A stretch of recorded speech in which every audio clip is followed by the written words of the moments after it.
Hello, good evening everyone, good evening. तो जैसा आप सभी स्टूडेंट्स को पता है, हम 10th मैथ्स के सेकंड चैप्टर यानी कि पॉलिनोमियल या फिर बहुपद, इस चैप्टर को पढ़ने के लिए जो भी आवश्यक कॉन्सेप्ट हमें आने चाहिए पहले से, उनकी पढ़ाई कर रहे थे। पिछली क्लास में हमने काफी सारे कॉन्सेप्ट देखे थे। कौन कौन से हैं वह कॉन्सेप्ट? अंक गणितीय व्यंजक यानी कि न्यूमेरिकल एक्सप्रेशन, जिसमें हमने सीखा था कि केवल संख्याएं होनी चाहिए आपकी, और आपकी संक्रियाएं होनी चाहिए यानी कि ऑपरेशंस होने चाहिए। इनके अलावा और कुछ भी नहीं होना चाहिए। संख्याओं को फिर हमने क्या कहा था? बाद में अचर भी कहा था। तो हम क्या बोल सकते हैं? अंकगणितीय व्यंजक यानी कि न्यूमेरिकल एक्सप्रेशन में अचर और संक्रियाएं होनी चाहिए केवल। उसके बाद हमने पढ़ा था अचर यानी कि कांस्टेंट। इसमें हमने देखा था कि अचर वह होती हैं जिनका मान स्थिर रहता है, बार बार बदलता नहीं है। तो अचर को हम क्या बोल सकते हैं? अचर को हम कांस्टेंट बोलते हैं इंग्लिश में। और गणित की जो भी संख्याएं होती हैं, चाहे किसी भी प्रकार की संख्या हो, सभी प्रकार की संख्याएं आपकी अचर होती हैं। उसके बाद आता है आपका चर, जिसे हम इंग्लिश में वेरिएबल कहते हैं। बिल्कुल अचर के विपरीत है। तो अचर में हमारी संख्या का मान स्थिर रहता है, जबकि चर में हमारी संख्याओं का मान स्थिर नहीं रहता है, मान बदलता रहता है। और इन्हें किससे दर्शाया जाता है? अंग्रेजी वर्णमाला के किसी भी अक्षर से दर्शाया जा सकता है। ठीक है, तो यह आपको याद रखना है। उसके बाद हमने पढ़ा था बीजीय व्यंजक यानी कि एल्जेब्राइक एक्सप्रेशन। तो एल्जेब्रिक एक्सप्रेशन क्या होता था? यदि हम इनमें अचर और संक्रियाओं के साथ में एक और को जोड़ दें, किसको? चर को। यानी कि हमारे व्यंजक में अचर भी हो, चर भी हो और संक्रियाएं हो, तीनों ही चीजें आ जाएं, तो हम क्या कहेंगे? वह बीजीय व्यंजक होगा, ना कि अंकगणितीय व्यंजक। अंकगणितीय व्यंजक और बीजगणितीय व्यंजक में यही फर्क होता है कि अंकगणितीय व्यंजक में आपकी चर राशि नहीं होती है, जबकि बीजीय व्यंजक में आपकी चर राशि भी आती है। ठीक है, तो यह आपको ध्यान रखना है। सभी बच्चे जो भी बेटा लेट जुड़ रहे हैं, ध्यान रखना है 7 बजे तक आपको जुड़ जाना है क्लास में। ठीक है, 7 बजे आपकी क्लास स्टार्ट हो जाती है। चलिए, तो इसी पर आधारित अभी आपको एक क्वेश्चन दिखाई देगा, रिकॉल टेस्ट। यह आपको सॉल्व करना है, पोल सेक्शन में इसका उत्तर करना है। निम्न में से कौन सा एक बीजीय व्यंजक नहीं है? Which of the following is not an algebraic expression? बहुत ही आसान क्वेश्चन है, सभी बच्चे सॉल्व करें, पोल सेक्शन में उत्तर करेंगे। आपको बताना है which of the following is not an algebraic expression.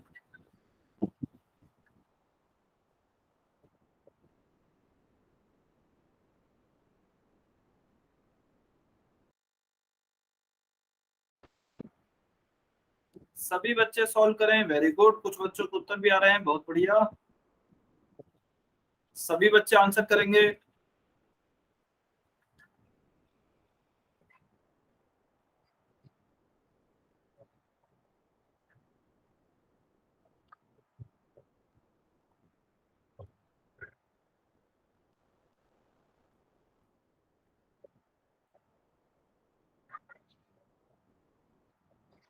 कुछ बच्चे गलत उत्तर दे रहे हैं, बेटा गलत नहीं करना है। देखिए, क्वेश्चन को ध्यान से पढ़िए, बहुत ही आसान क्वेश्चन है। क्या दिया गया है? कौन सा एक बीजीय व्यंजक नहीं है? Which of the following is not an algebraic expression? चलिए, 30 सेकेंड। बहुत ही आसान क्वेश्चन है, जल्दी से आंसर करें। ऐसे प्रश्न तो देखते ही हो जाने चाहिए, बहुत ही आसान है। और हमने काफी सारे एग्जाम्पल सॉल्व भी किए हैं पिछली क्लास में ऐसे ही।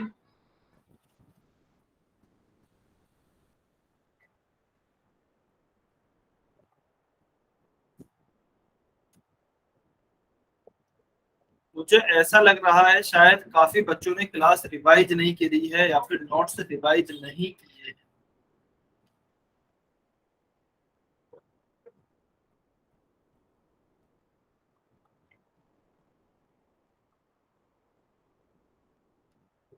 15 सेकेंड।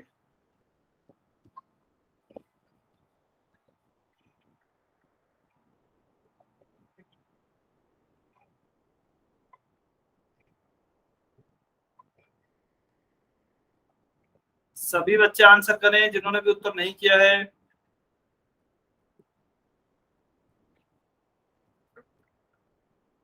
5, 4 3 2 1 टाइम से।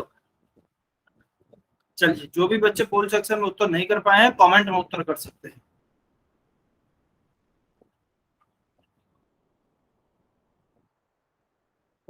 अच्छा चलिए, एक बार जिस जिस भी बच्चे ने ऑप्शन डी उत्तर किया है वो डी लिखेंगे कमेंट में।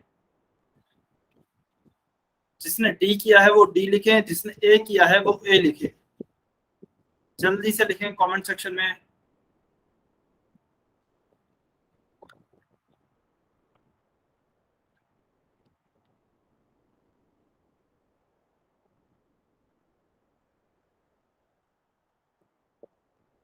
जल्दी से लिखेंगे सभी बच्चे। जिन्होंने डी उत्तर किया है डी लिखें, जिन्होंने ए उत्तर किया है ए लिखें।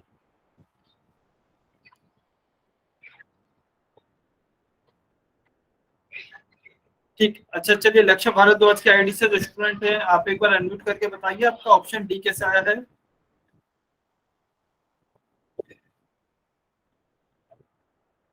जल्दी से एक बार अनम्यूट करके बताइए ऑप्शन डी कैसे आया है। हाँ जी बताइए।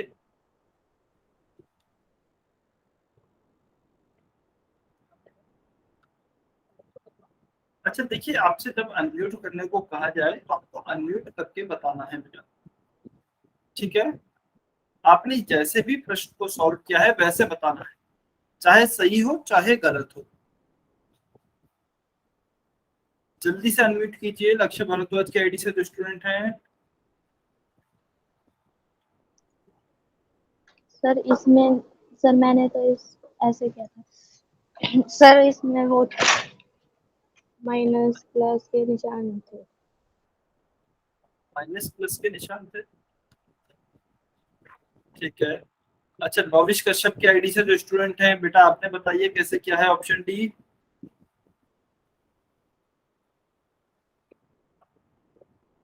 जल्दी से बताइए अनम्यूट करके। हाँ जी, साक्षी ग्रो की आईडी से जो स्टूडेंट है आपने हैंड रेज किया है, कोई डाउट है क्या।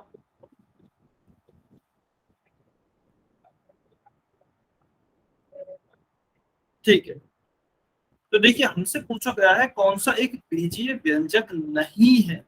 Which of the following is not an algebraic expression. तो एल्जेब्रिक एक्सप्रेशन क्या होते हैं, जिनमें कि चर होता है, जिनमें अचर होता है और जिनमें संक्रियाएं होती हैं।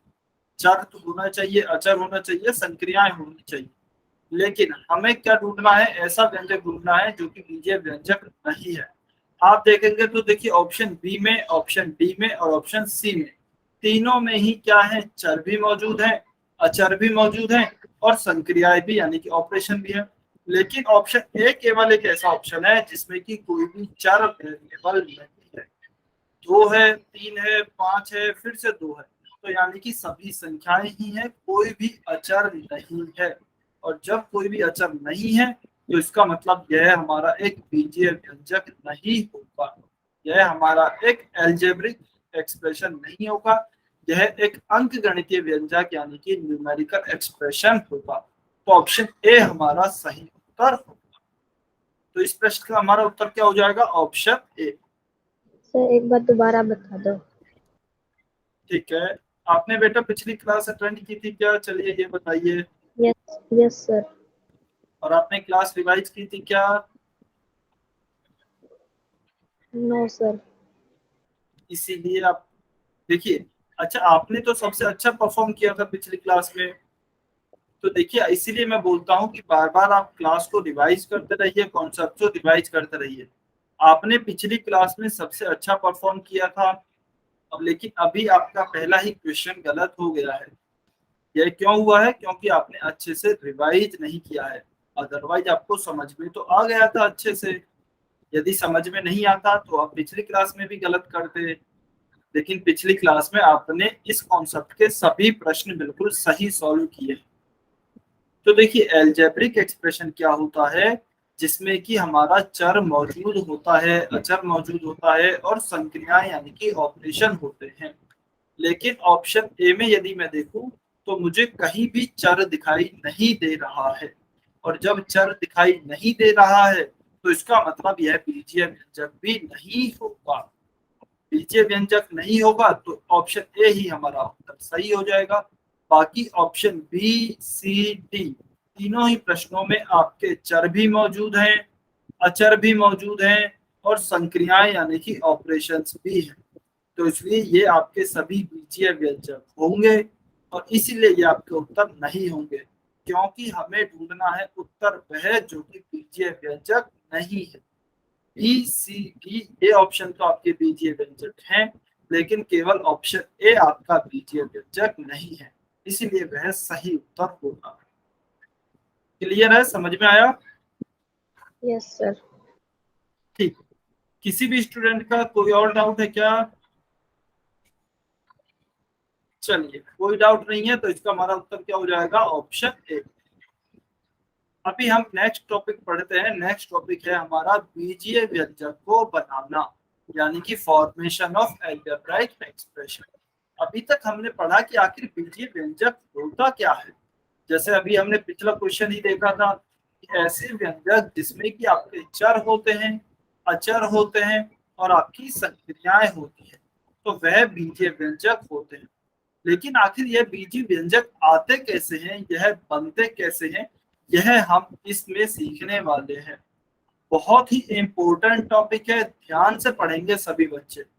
ठीक है, बहुत ही ज्यादा इम्पोर्टेंट टॉपिक है और बच्चों को बहुत ज्यादा कंफ्यूजन भी रहता है लास्ट तक, इसलिए ध्यान से पढ़ेंगे।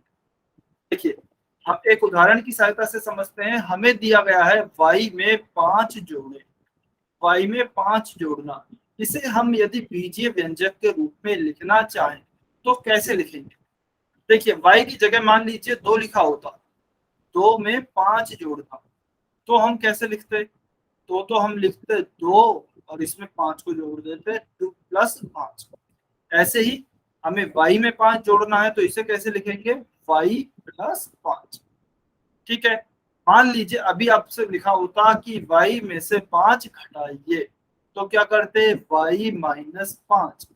या फिर इसका उल्टा लिखा होता कि 5 में से y को घटाइए, तो क्या लिखते? 5 - y। यदि यहाँ लिखा होता y का 5 से गुणा करें, तो इसका गुणा कर देते y × 5, तो यह कितना आ जाता? 5y। यदि लिखा होता y में 5 से भाग करें, तो क्या लिखते? y/5। यदि लिखा होता 5 में y का भाग करें, तो क्या लिखते? 5/y। यानी कि आपको सेम वैसे ही लिखना है जैसा नॉर्मल संख्याओं में लिखते हैं, चर में कंफ्यूज नहीं होना है। ठीक है, इस तरह के हो सकते हैं आप सिंपल अलजेब्रिक एक्सप्रेशन बनाना है, यानी कि बहुत ही आसान अलजेब्रिक एक्सप्रेशन बीजीय व्यंजक बनाना। ठीक है, चलिए एक और एग्जांपल लेते हैं। मान लीजिए लिखा होता x में से 3 घटाएं, x में से 3 घटाएं, तो कैसे घटाते? x माइनस, क्या बोल रहे हैं? किसी स्टूडेंट को डाउट है क्या? No sir. ठीक, तो ये लिखा होता मान लीजिए x में से 3 घटाएं, तो क्या उत्तर आता? x में से 3 घटाना है तो लिख दिया x - 3। और यदि लिखा होता 3 में से x घटाएं, 3 में से x घटाएं, तो क्या लिखते? फिर 3 - x। नॉर्मल संख्याओं की तरह ही लिखना है। ठीक है, तो कुछ एग्जांपल तो हो सकते हैं आपके इस तरीके से। इसका हमारा उत्तर क्या आ गया? बहुत ही सिंपल सा था, y + 5। तो ये आप देखेंगे तो एक अलजेब्रिक एक्सप्रेशन बन गया, यानी कि बीजीय व्यंजक बन गया है। अब हम आते हैं उदाहरण 2 पर कि कई बार जो हमारी दैनिक जीवन की स्थितियां होती हैं उन्हें हम बीजीय व्यंजक के रूप में व्यक्त करेंगे। ठीक है, अभी देखिए, मीनू अपने भाई से 4 वर्ष छोटी है। यह मीनू है और यह उसका भाई है। मीनू अपने भाई से 4 वर्ष छोटी है। यदि उसके भाई की आयु x वर्ष है तो मीनू की आयु क्या होगी? अब आपको मीनू की आयु निकालने के लिए एक बीजीय व्यंजक बनाना है। ठीक है, तो मैं सबसे पहले चलिए लिख लेता हूँ। यहाँ पे एक काम करते हैं, ऐसे लिख लेते हैं। हमें क्या दिया गया है? भाई की आयु दी गई है। भाई की आयु कितनी दी गई है? x वर्ष। देखिए काफी बच्चों को क्या होता है ना, एक्स वाई ए बी इनसे बहुत ही डर लगता है। ठीक है, ये मैंने बहुत बार देखा है कि काफी बच्चे बहुत ही ज्यादा डरते हैं। तो आपको डरने की बजाय इन्हें अच्छे से समझना है, बहुत ही आसान होते हैं।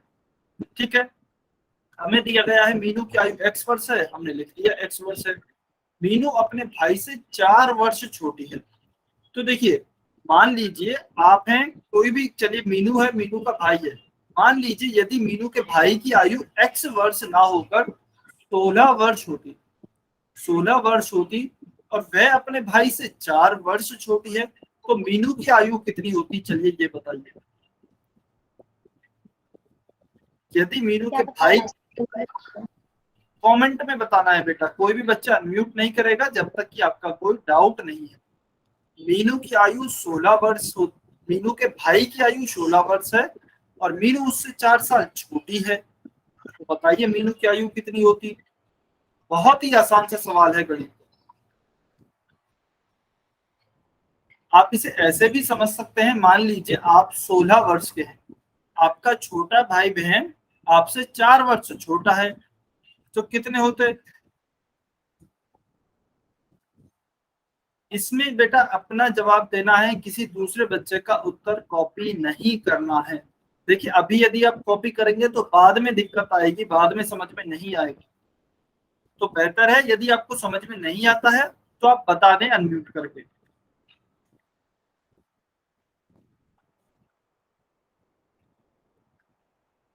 ठीक है, वेरी गुड। तो सभी ने लगभग उत्तर दिया है 12 वर्ष, जो कि बिल्कुल सही भी है, क्योंकि 16 वर्ष है उसके भाई की आयु, वह उससे 4 वर्ष छोटी है। तो हम कैसे निकालेंगे, 16 में से 4 घटा देंगे तो 12 आ गया।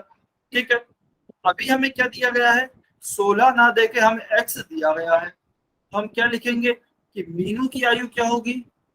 मीनू की आयु हो जाएगी, यदि 16 वर्ष होती तो 16 - 4 करते, अभी एक्स वर्ष है तो इसे एक्स -4 कर देंगे, तो क्या हो गई x - 4 वर्ष।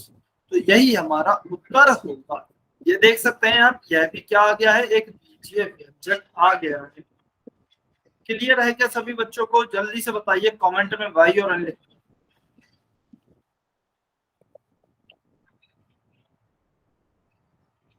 सभी बच्चों को क्लियर है क्या, वाई और एन लिख कर बताइए जल्दी से। ठीक, बहुत बढ़िया। चलिए यह क्लियर है, तो इसका उत्तर हो गया है x - 4 वर्ष। उदाहरण नंबर 3, एक आयत है। अच्छा, आयत क्या होती है सबको शायद पता होगा, मैं फिर भी बता देता हूँ। आयत एक इस तरह की एक आकृति होती है, इस तरह की आपकी एक आकृति होती है आयत, जिसकी कुछ लंबाई होती है और चौड़ाई होती है। ठीक है, इसकी कुछ लंबाई होती है और चौड़ाई होती है, और प्रत्येक कोण 90 डिग्री का होता है। आमने सामने वाली भुजाएं, आमने सामने वाली भुजाएं इसमें बराबर होती है, यानी कि जो भुजा यह होगी एक, वह यही होगी एक, जो यह होगी दो, वह यह होगी दो। आमने सामने वाली भुजा बराबर होती है, प्रत्येक कोण 90 डिग्री का होता है। यह होती है आपकी आयत। तो अभी देखिए क्वेश्चन क्या दिया गया है, यदि एक आयत की लंबाई उसकी चौड़ाई की दुगनी है, आयत की लंबाई उसकी चौड़ाई की दोगुनी है, तो हमें क्या निकालना है। यदि आयत की लंबाई x मीटर है तो आयत की चौड़ाई ज्ञात कीजिए। देखिए लिखा हमें क्या दिया गया है, आयत की लंबाई क्या दिया गया है, x मीटर। हमें निकालना है आयत की चौड़ाई, आयत की चौड़ाई। तो देखिए हमें आयत की चौड़ाई निकालने के लिए क्या बोला गया है, कि जो उसकी लंबाई है उसकी चौड़ाई की दुगनी है। यानी कि यदि मान लीजिए इसकी लंबाई x की जगह 4 मीटर दी गई होती, x की जगह पे 4 मीटर दी गई होती, तो इसकी चौड़ाई क्या होती। चलिए मुझे ये बताइए पहले, यदि आयत की लंबाई 4 मीटर है और लंबाई उसकी चौड़ाई की दुगनी है, तो चौड़ाई कितनी होती। ध्यान से पढ़िए, देखिए क्वेश्चन को, अच्छा क्वेश्चन है, गलत करेंगे काफी बच्चे, ध्यान से पढ़ें, ध्यान से पढ़ें और कमेंट सेक्शन में आंसर करें।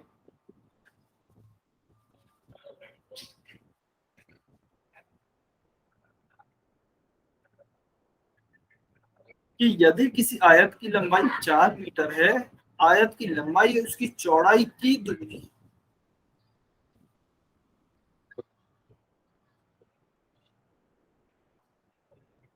अच्छा देखिए, कोशिश कीजिए, आप सभी बच्चे आंसर करेंगे, आंसर कॉपी मत कीजिए, लेकिन कोशिश कीजिए, चाहे गलत हो चाहे सही हो, अभी हम सीख ही रहे हैं, तो आपको जो सही लगता है सोच समझकर वह उत्तर करें।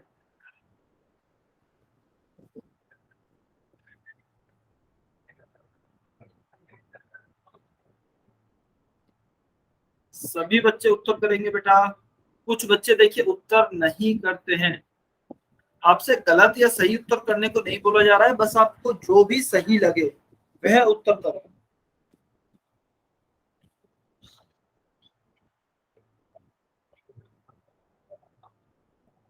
सभी बच्चे कमेंट करें।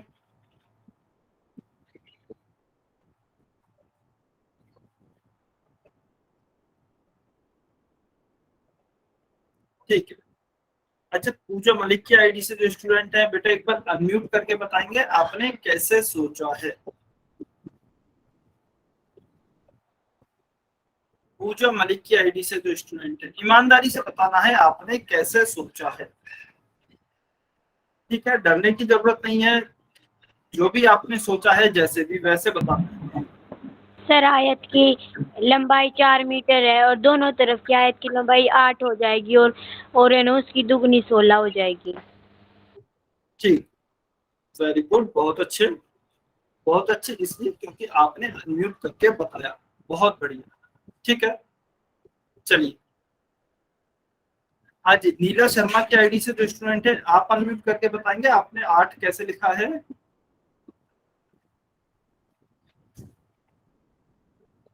नीला शर्मा की आईडी से जो स्टूडेंट, ईमानदारी से बताना है, देखिए जो भी आपने सोचा है, जैसे पूजा मलिक की आईडी से जो स्टूडेंट है उन्होंने बताया है वैसे ही से।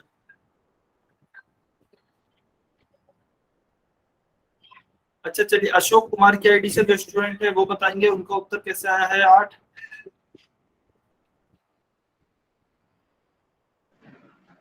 सर मैंने 4 और 4 प्लस करके बताया है।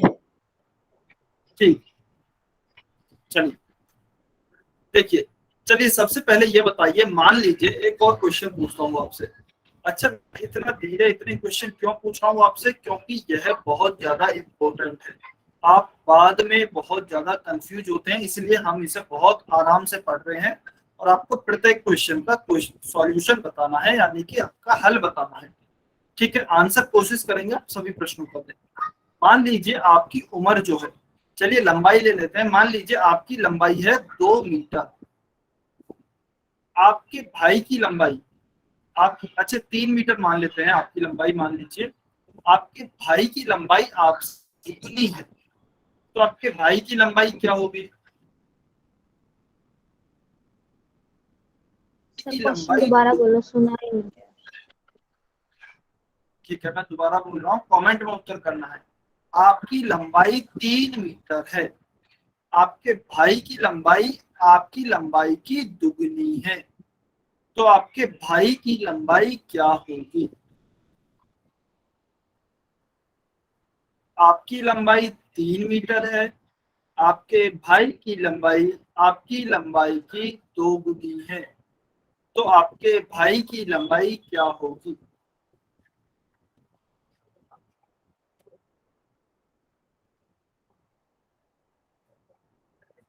कमेंट करके बताइए।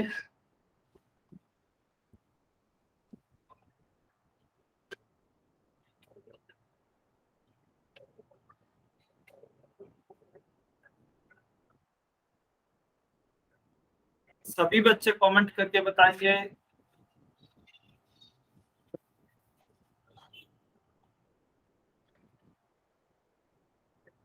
ठीक है, वेरी गुड। तो देखिए बिल्कुल सही, आपकी लंबाई 3 मीटर है, आपके भाई की लंबाई आपकी लंबाई की दुगनी है। अब दुगनी का मतलब क्या है कि इसका 2 गुना है। अब 2 गुना निकालने के लिए 2 तरीके हैं, या तो आप इसे जोड़ दें 2 बार, 3 + 3 कितना आ जाएगा 6 मीटर, या फिर आप इसका डायरेक्ट 2 से गुना कर दें। 2 गुना मतलब 2 टाइम्स, 2 बार गुना, तो 3 दूनी 6 मीटर आ जाएगा। कैसे भी कर सकते हैं। अच्छा, दुगने की जगह यदि 3 गुना लिखा होता तो या तो आप 3 बार जोड़ दें या फिर 3 से गुना कर दें डायरेक्ट। ऐसे ही 4 गुना 5 गुना जितने गुना लिखा होता या तो उतनी बार जोड़ दें या फिर उससे डायरेक्ट गुना कर दें। कोशिश करिए आप उससे डायरेक्ट गुना कर दें। मान लीजिए 5 गुना लिखा होता तो आप डायरेक्ट 5 से गुना कर दें। ठीक है, तो यह तो हो गया गुना का चक्र। अभी देखिए, जो मैंने प्रश्न पूछा है और जो यह प्रश्न दिया गया उसमें अंतर समझेंगे। अभी हमने 4 मीटर ही मानी है लंबाई। ठीक है, आयत की लंबाई 4 मीटर ही मानी। इसमें है ना, आयत की लंबाई उसकी चौड़ाई की दुगनी है। ध्यान देना है, दो चीजें हो सकती है। देखिए, लंबाई जो है वह हो चौड़ाई की दुगनी, लंबाई चौड़ाई की दुगनी, या फिर दूसरी चीज क्या हो सकती है, चौड़ाई लंबाई की दुगनी। दो तरह की चीज हो सकती है, या तो लंबाई चौड़ाई की दुगनी या फिर चौड़ाई लंबाई की दुगनी। हमें दिया है यहाँ पर जो लंबाई है वह चौड़ाई की दुगनी है, यानी कि यह लंबाई जो है वह चौड़ाई की दोगुनी है। ठीक है, तो लंबाई बराबर क्या हो जाएगा, चौड़ाई गुना 2। यह हमें दिया है। क्या यह आपके समझ में आया? क्या यह बताइए, क्या यह आपके समझ में आया या फिर यहाँ किसी को डाउट है? क्लियर है सर सभी एक को? बार दोबारा बता दो। ठीक, हमें दिया गया है बेटा आयत की लंबाई उसकी चौड़ाई की दुगनी है, तो लंबाई क्या हो जाएगी, चौड़ाई की दुगनी। और दुगनी का मतलब क्या है, लंबाई बराबर हो जाएगी उसकी चौड़ाई और उसका हम गुना कर देंगे 2 से। क्लियर हुआ? Yes sir. ठीक, तो यह आ गया लंबाई बराबर चौड़ाई गुना 2। ठीक है, अभी हमें देखिए लंबाई दी गई है 4 मीटर, तो लंबाई की जगह हम लिखते हैं 4 मीटर, चौड़ाई की जगह लिखा चौड़ाई, और 2 की जगह क्या लिखा 2। ठीक है, तो देखिए 2 को मैं यहाँ पर लेकर आऊंगा, पक्षांतरण करूंगा तो क्या हो जाएगा, 2 यहाँ गुना में है, इधर ले जाएंगे तो भाग में हो जाएगा, तो चौड़ाई यहाँ रह जाएगी और यहाँ क्या हो जाएगा 4/2। तो 4/2 करेंगे तो 2 आएगा, तो चौड़ाई क्या हो गई हमारी 2 मीटर हो गई। ठीक है, चौड़ाई क्या हो गई हमारी 2 मीटर हो गई यदि आयत की लंबाई 4 मीटर होती। यहाँ तक क्लियर है क्या? अच्छा, क्लियर नहीं, किसी को डाउट है तो बताइए, किसी को डाउट है तो बताइए, अदरवाइज मैं मान रहा हूँ सभी बच्चों को समझ में आ गया होगा। ठीक, तो देखिए चौड़ाई हमारी क्या आ गई 2 मीटर आ गई यदि यहाँ पर आयत की लंबाई 4 मीटर होती, लेकिन यहाँ पर 4 मीटर नहीं है।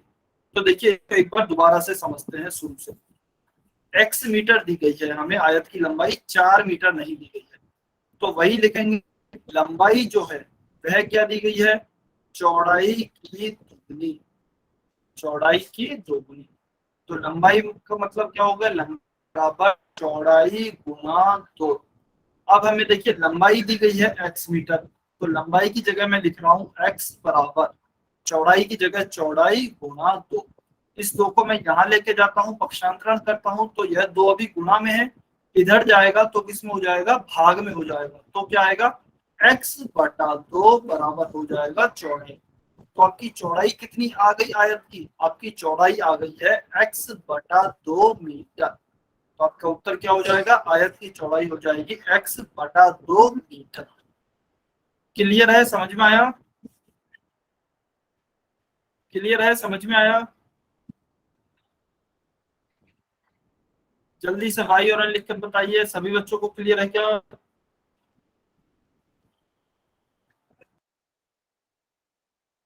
वेरी गुड, ठीक है, चलिए सभी को क्लियर है। तो अभी आप कुछ क्वेश्चन सॉल्व करेंगे, क्वेश्चन नंबर 12 सभी सॉल्व करें, पूल सेक्शन में उत्तर करें, सभी बच्चे सॉल्व करेंगे बेटा, प्रत्येक बच्चे को सॉल्व करना है।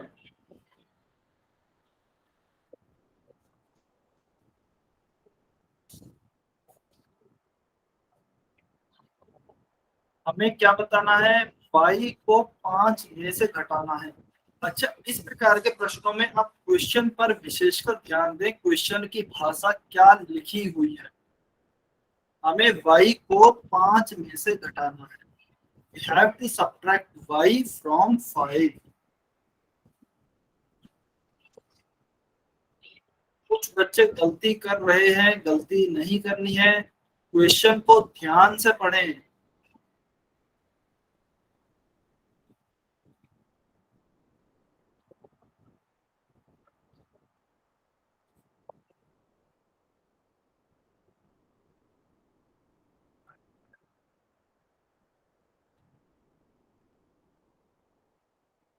काफी बच्चे गलती कर रहे हैं, जबकि बहुत ही आसान सा क्वेश्चन।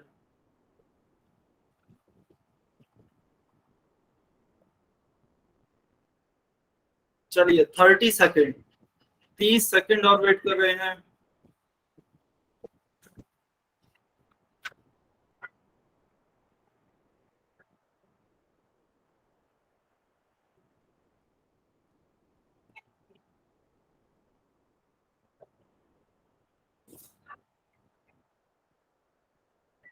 सभी बच्चे उत्तर करेंगे बेटा, कुछ बच्चों ने उत्तर नहीं किया है।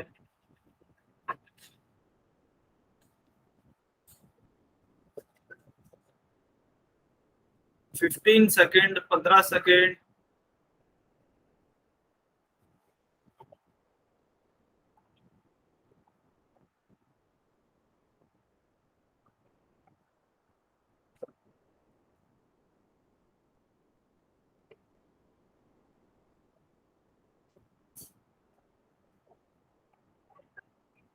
फाइव, 4, 3, 2, 1। Times up. चलिए, जो भी बच्चे सॉल्व नहीं कर पाए हैं, कमेंट पोल सेक्शन में उत्तर नहीं कर पाए हैं, कमेंट में उत्तर कर सकते हैं। देखिए, चलिए इस क्वेश्चन को छोड़ दीजिए, यह क्वेश्चन सॉल्व कीजिए। 2 को 3 में से घटाइए, 2 को 3 में से घटाइए। चलिए, ऑप्शन ए है इसका 1 और ऑप्शन बी है माइनस का 1। ऑप्शन ए है 1। अच्छा, 1 और इसकी भी जगह मैं ऐसे लिख देता हूं, 2 - 3 और 3 - 2। इसका कमेंट में उत्तर बताइए, ए और बी में से क्या आएगा। 2 को 3 में से घटाना है। सभी बच्चे जल्दी से कमेंट करके उत्तर बताएंगे।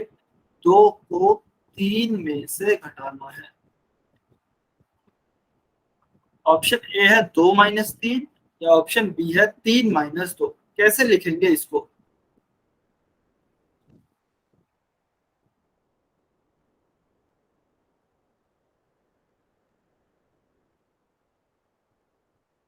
ध्यान से देखिए, ध्यान से पढ़िए, फिर उत्तर कीजिए। कोई भी बच्चा कॉपी नहीं करेगा, देखिए इसलिए ये इतने प्रश्न कराई जा रहे हैं, ताकि आपका बाद में कोई भी किसी भी तरीके का डाउट नहीं रहे।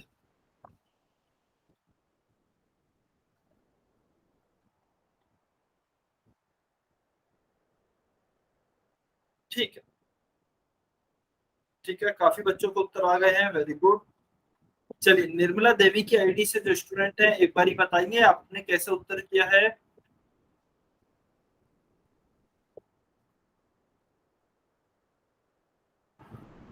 निर्मला देवी सर 2 - 3 करेगा तो -1 आंसर आएगा।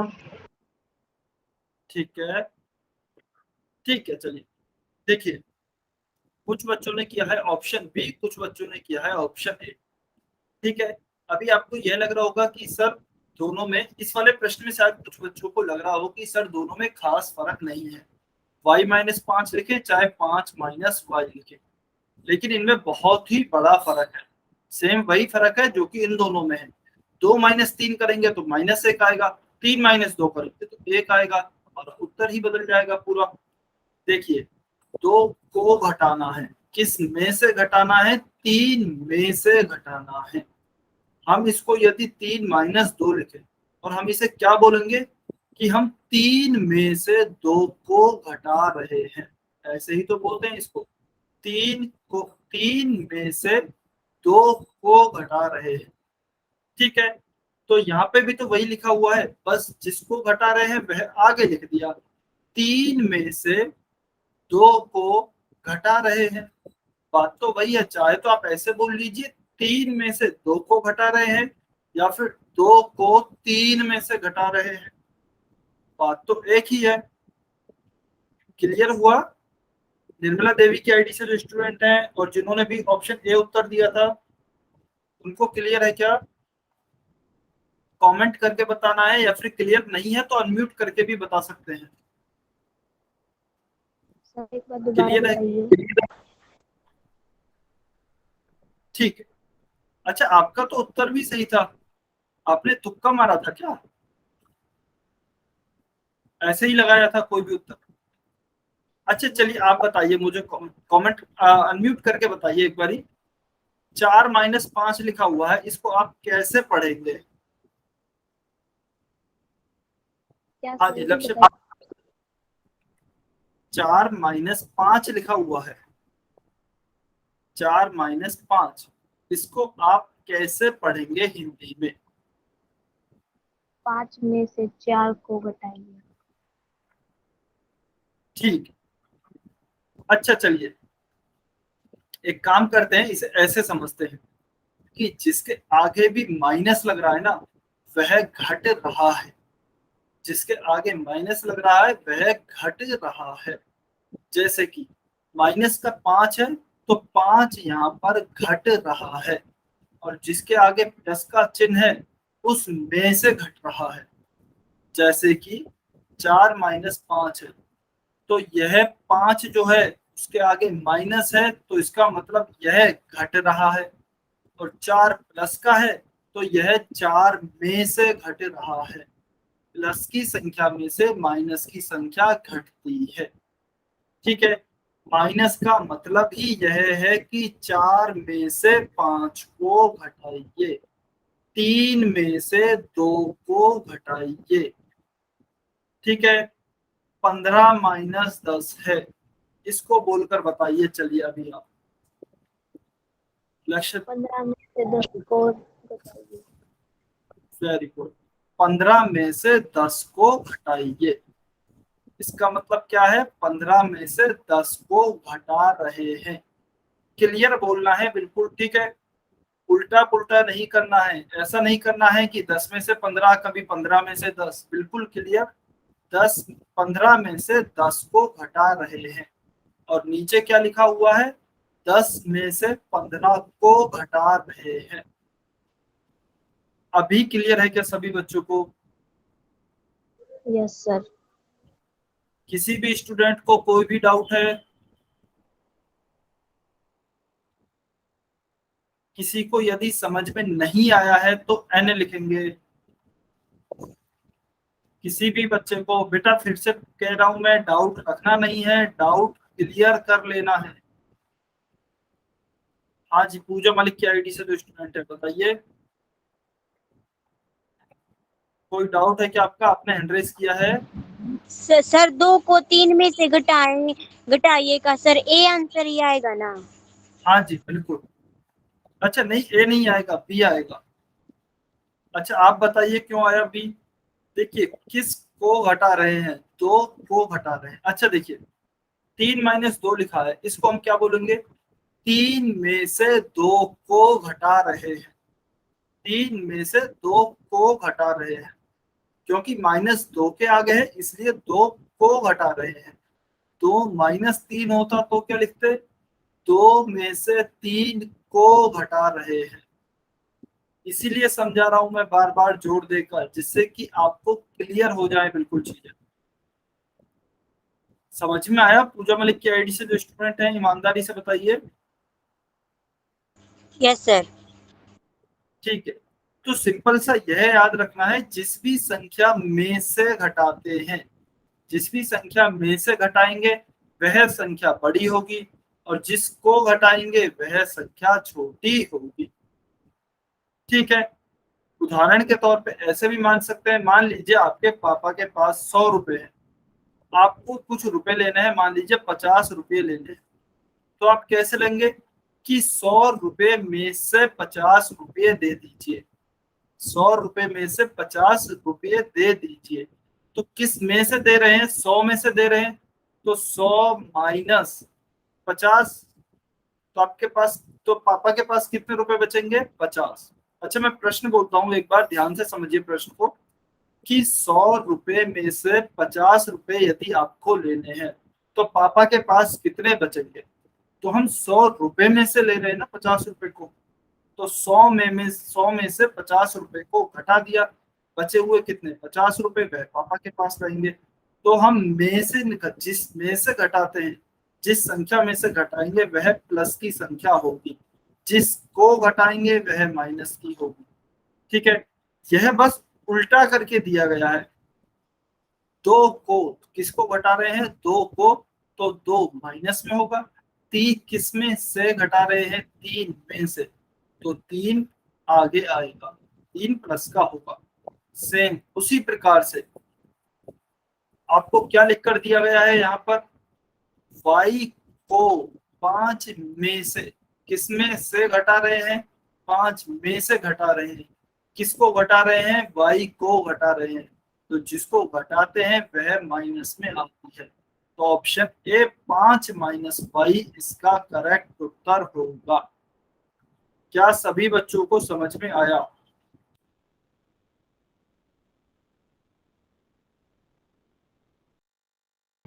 एक एक बच्चे को कमेंट करके बताना है बेटा, क्या आपको क्लियर है या फिर कुछ भी डाउट है। यदि डाउट है तो पूछ लेना है, डाउट रखना नहीं है, आप खुद ही सोचें कि यह चीज अभी इतनी कंफ्यूजिंग है, यदि कोई डाउट रह गया तो आगे जाके बाद में यह कितनी और कंफ्यूजिंग हो जाएगी। इसलिए डाउट नहीं रखना है, पूरा डाउट क्लियर कर लेना है। चलिए यह क्लियर हुआ, तो इसका हमारा उत्तर क्या आ गया, ऑप्शन ए 5 माइनस 5। चलिए क्वेश्चन नंबर 13, क्वेश्चन नंबर 13 देखिए ध्यान से सॉल्व करें, ध्यान से सॉल्व करेंगे, जो बोला गया है वह करते जाएं। m को -5 से गुणा करें, m को -5 से गुणा करके प्राप्त गुणनफल में से 4 घटाएं। चलिए ध्यान से सॉल्व करना है सभी बच्चों को, बहुत ध्यान से, 2 मिनट है आपके पास इस प्रश्न के लिए।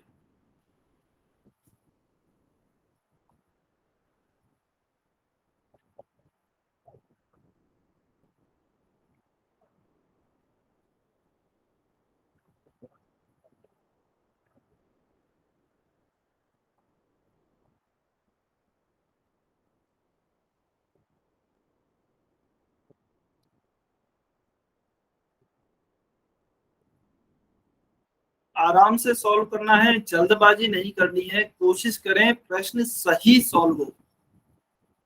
क्वेश्चन एक बार पढ़ने से समझ में नहीं आ रहा है, 2 बार पढ़ें, 3 बार पढ़ें, 4 बार पढ़ें, आराम से सॉल्व करें लेकिन सही सॉल्व करने की कोशिश करें।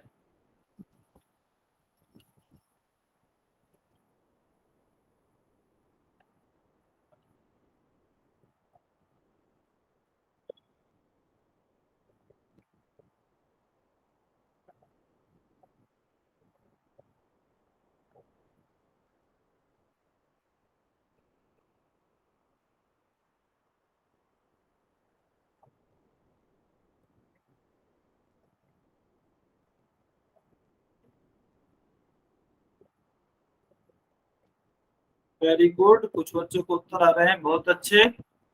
अच्छी बात यह है अभी तक सभी बच्चों के सही उत्तर है, बिल्कुल बहुत बढ़िया, वेरी गुड। बाकी बचे हुए बच्चे भी टाइम लें, ध्यान से सॉल्व करें लेकिन।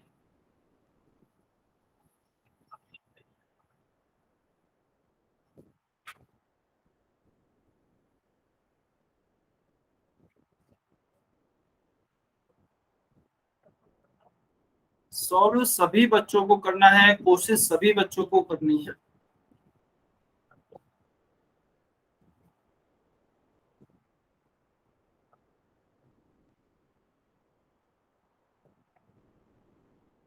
कुछ बच्चे गलती कर रहे हैं, बेटा गलती नहीं करनी है, ध्यान से सॉल्व करें, 30 सेकेंड, 30 सेकेंड और वेट कर रहे हैं।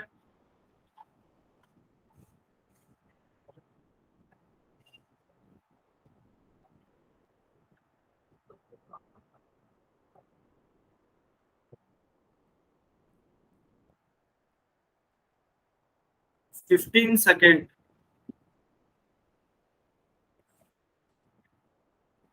15 सेकेंड और हैं। कोशिश करें, जिन भी बच्चों ने उत्तर नहीं दिया है।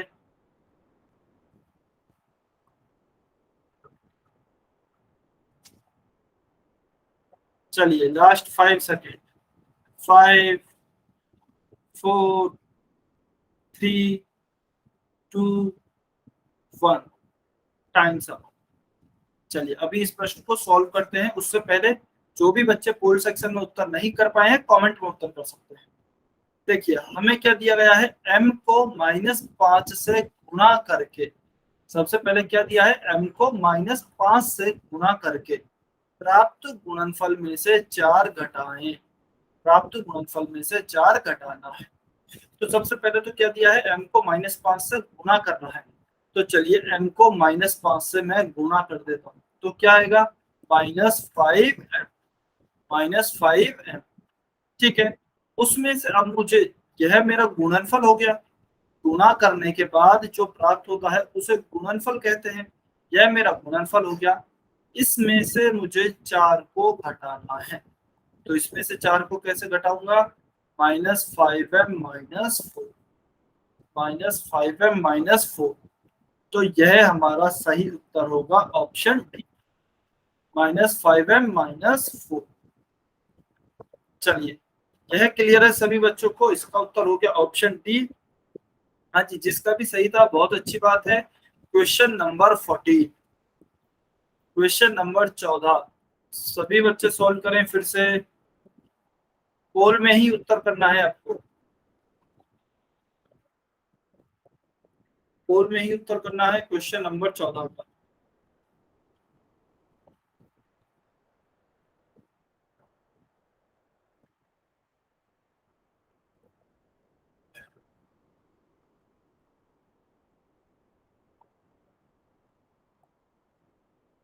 सभी बच्चे सॉल्व करेंगे। बहुत ही आसान प्रश्न है, ध्यान से सॉल्व करें, आपका आसानी से उत्तर आ जाएगा।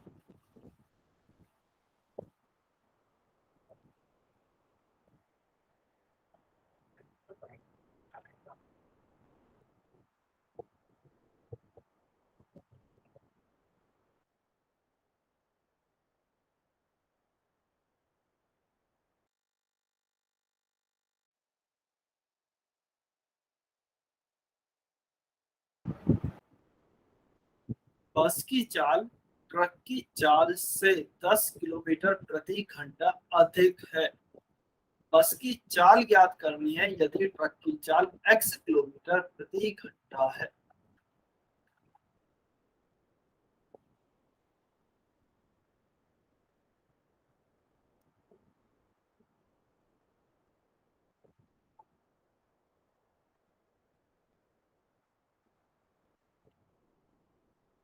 काफी बच्चे गलती कर रहे हैं।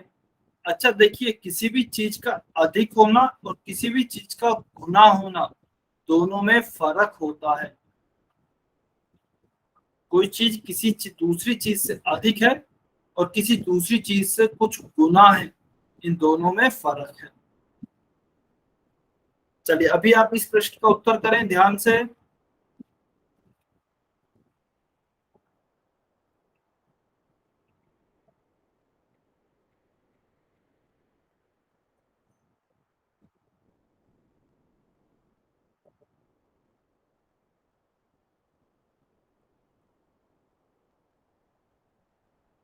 सभी बच्चे अगली क्लास में आने से पहले इस क्लास को अच्छे से रिवाइज करके आएंगे।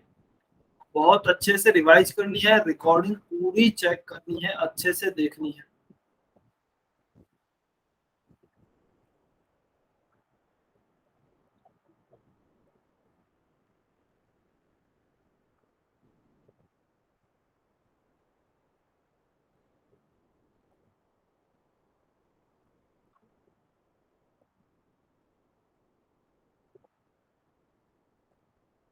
चलिए 30 सेकेंड, 30 सेकेंड और वेट करते हैं।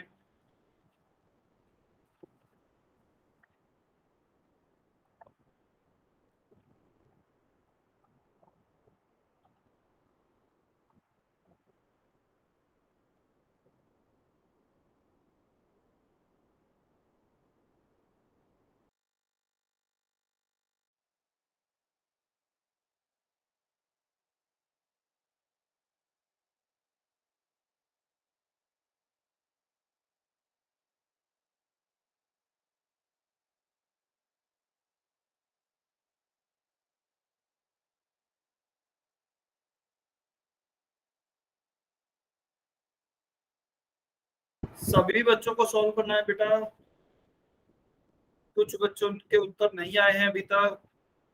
Last 10 second. कोई बात नहीं, उत्तर अगर गलत हो गया है कोई बात नहीं, आप कमेंट कर देना।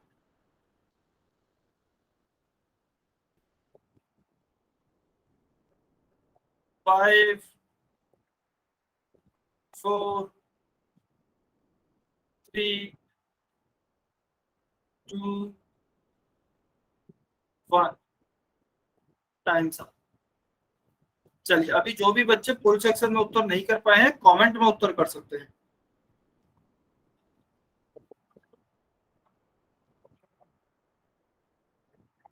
जो भी बच्चे पोल सेक्शन में उत्तर नहीं कर पाए हैं या फिर कोई दूसरा उत्तर कर दिया है वो अभी कमेंट में उत्तर कर सकते हैं। देखिए हमें क्या दिया गया है, हमसे पूछा है बस की चाल बताइए, बस की चाल याद करें यदि ट्रक की चाल x किलोमीटर पर आवर है, यानी कि x किलोमीटर प्रति घंटा है। तो देखिए बस की चाल ट्रक की चाल से 10 किलोमीटर घंटा अधिक है। पहले इस लाइन को पढ़ें ध्यान से, बस की चाल ट्रक की चाल से अधिक है। तो मुझे एक क्वेश्चन का उत्तर दीजिए इस वाली लाइन में कि अधिक चाल किसकी है, कौन अधिक स्पीड से चल रहा है। ऑप्शन ए है आपका बस, चलिए इसे बी, ऑप्शन ए है बस, ऑप्शन बी है आपका ट्रक। कौन अधिक स्पीड से चल रहा है, बस या फिर ट्रक? कमेंट में जवाब दें इसका।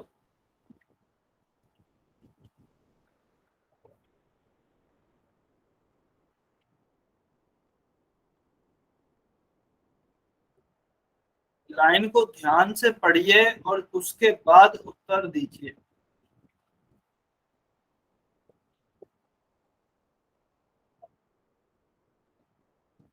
ठीक है।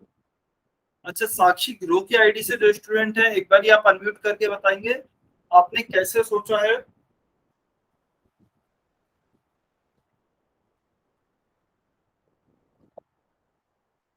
देखिए अच्छा ठीक है, देखिए ध्यान से समझेंगे। बस की चाल ट्रक की चाल से 10 किलोमीटर प्रति घंटा अधिक है। आप क्वेश्चन को लाइन को अच्छे से पढ़ें ध्यान से। मान लीजिए यहाँ पर लिखा होता कि आपके भाई की चाल या फिर आप दोनों, मान लीजिए आप और आपका भाई, आप दोनों कहीं घूमने जा रहे हैं। यहाँ पर लिखा होता आपकी चाल आपके भाई की चाल से 10 किलोमीटर प्रति घंटा अधिक है। तो इसका मतलब कौन तेज चल रहा है, आप तेज चल रहे हैं ना। आपकी चाल आपके भाई की भी चाल से 10 किलोमीटर प्रति घंटा अधिक है, यानी कि ज्यादा है। तो तेज कौन चल रहा है, जिसकी चाल ज्यादा होगी वो तेज चलेगा। अच्छा चाल का मतलब क्या होता है किसी बच्चे को नहीं पता तो स्पीड। तो आपकी स्पीड ज्यादा है, कितनी ज्यादा है, आपके भाई से 10 किलोमीटर प्रति घंटा ज्यादा है। तो मान लीजिए आपका भाई यदि 10 किलोमीटर प्रति घंटा से चल रहा है तो आप कितने से चलेंगे, 10 + 10 20 किलोमीटर प्रति घंटा से चलेंगे। यदि आपका भाई 20 से चल रहा है तो आप कितने से चलेंगे, 20 + 10 आप 30 किलोमीटर प्रति घंटा से चलेंगे, क्योंकि आपकी चाल ज्यादा है। यहाँ पर क्या दिया गया है, बस की चाल जो है, बस की चाल यानी कि बस की स्पीड वह ट्रक की स्पीड से भी 10 किलोमीटर प्रति घंटा अधिक है, यानी कि ज्यादा है। तो किसकी स्पीड ज्यादा हो गई, किसकी चाल ज्यादा हो गई, बस की चाल ज्यादा हो गई, बस की स्पीड ज्यादा है। और जब बस की स्पीड ज्यादा है, कितनी ज्यादा है, 10 किलोमीटर प्रति घंटा ज्यादा है ट्रक की से, और ट्रक की हमें दी है x, तो बस की कितनी हो जाएगी, बस की हमारी हो जाएगी x प्लस 10। बस की कितनी हो जाएगी, x प्लस 10, क्योंकि ट्रक की से भी 10 ज्यादा है। तो हम कैसे लिख सकते हैं, ट्रक की चाल, यहाँ पे चलिए लिख लेते हैं, जो बस की स्पीड होगी, बस स्पीड कितनी होगी, ट्रक की स्पीड और उससे भी 10 ज्यादा, यानी कि प्लस 10। ट्रक की स्पीड से भी 10 ज्यादा होगी, तो ट्रक की स्पीड हमें क्या दी गई है, x दी गई है, तो यहाँ पे लिखा ट्रक की स्पीड की जगह x प्लस 10। तो बस की स्पीड कितनी हो जाएगी, x प्लस 10 हो जाएगी, ऑप्शन ए। ठीक है, क्लियर है सभी बच्चों को?